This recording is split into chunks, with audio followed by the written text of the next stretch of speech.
ఇప్పుడు ఈరోజు టీచింగ్లోకి వెళ్తాము. Past is dead, future is unborn, what is there is only the present. గతము గతించిపోయింది, భవిష్యత్తు జన్మించలేదు. ఏది ఉన్నదో అది కేవలము వర్తమానమే.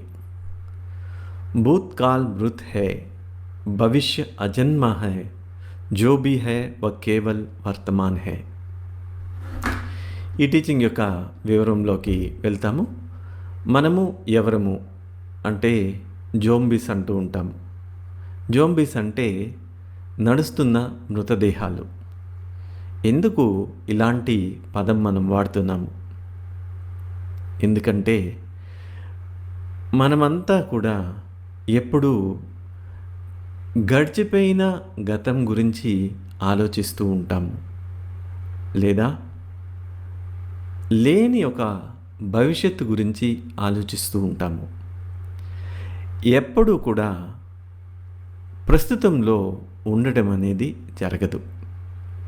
అందువల్లనే బాడీ ప్రజెంట్, మైండ్ ఆబ్సెంట్ అని చెప్తూ ఉంటారు.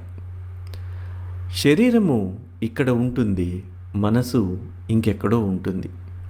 ఇది మనిషి యొక్క తలరాత. మీరు మీ చుట్టూ ఉన్న వ్యక్తులను గమనిస్తూ ఉన్నట్లయితే టీవీ ఆన్ చేసుకొని ఉంటారు, మొబైల్లో ఏదో చూస్తూ ఉంటారు.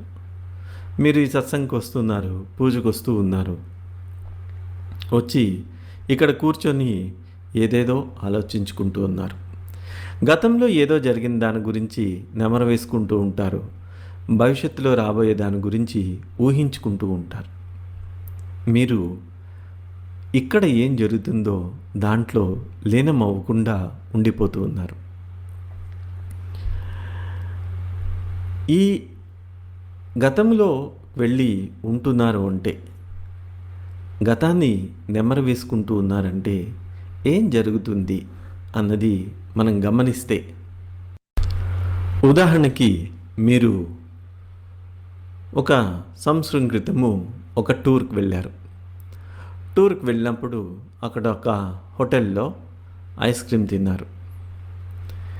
ఇక్కడ పూజలో ఉన్నప్పుడు సడన్గా ఐస్ క్రీమ్ అనే పదం వినగానే ఆ జ్ఞాపకము ముందుకొచ్చింది.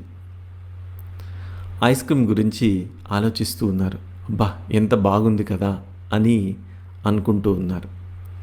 అంటే ఇక్కడ ఏం జరుగుతుంది అంటే, ఒక సంఘటన జరిగింది.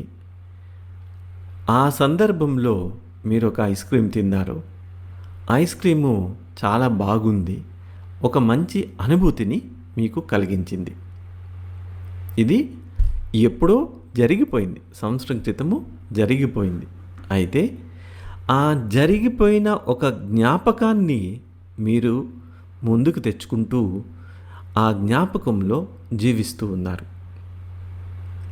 ఇట్లాగా మీ జీవితంలో ఎన్నో జ్ఞాపకాలు ఉన్నాయి. చిన్నవి అవ్వచ్చు, పెద్దవి అవ్వచ్చు, అన్నీ కూడా మీ యొక్క అచేతనంలో నిక్షిప్తమైపోయి ఉన్నాయి, లేదా ఆకర్షిక రికార్డ్స్ అని చెప్తూ ఉంటాం. అక్కడ వెళ్ళి స్టోర్ అయిపోతూ ఉన్నాయి.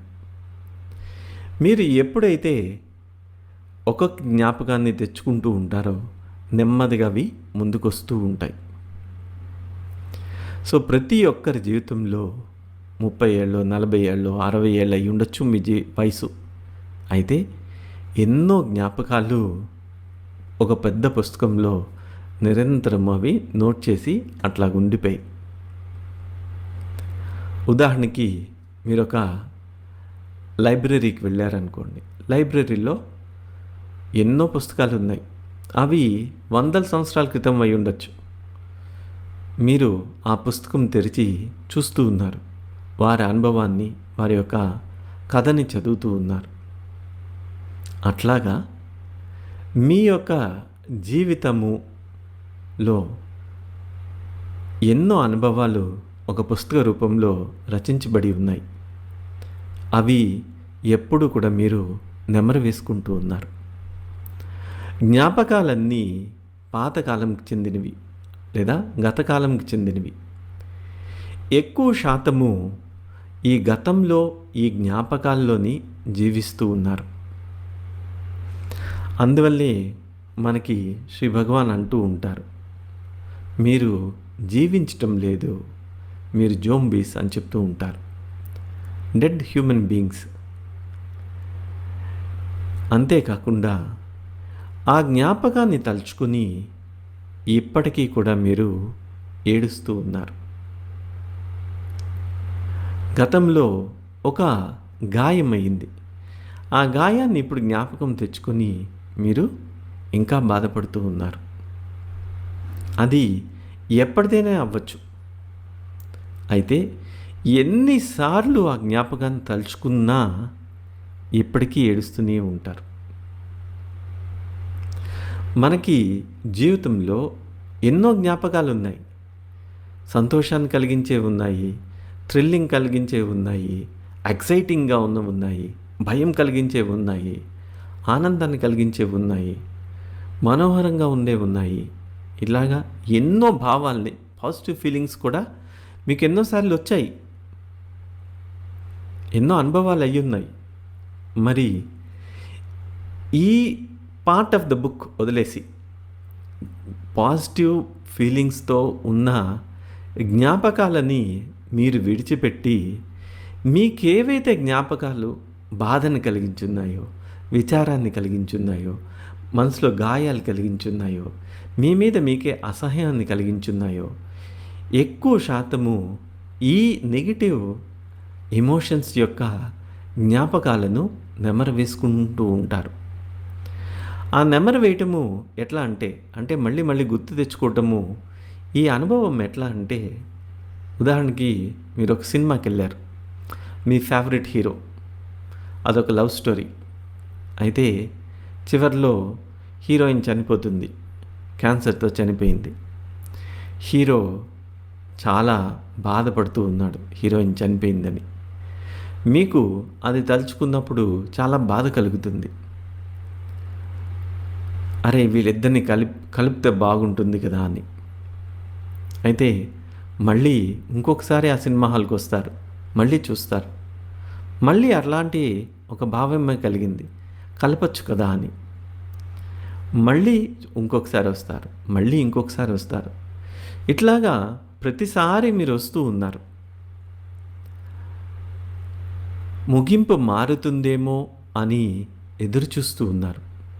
అయితే ముగింపు మారటం లేదు, ముగింపు అలాగే ఉంది. ఆ సినిమా యొక్క ముగింపు సాడ్గానే ఉంది.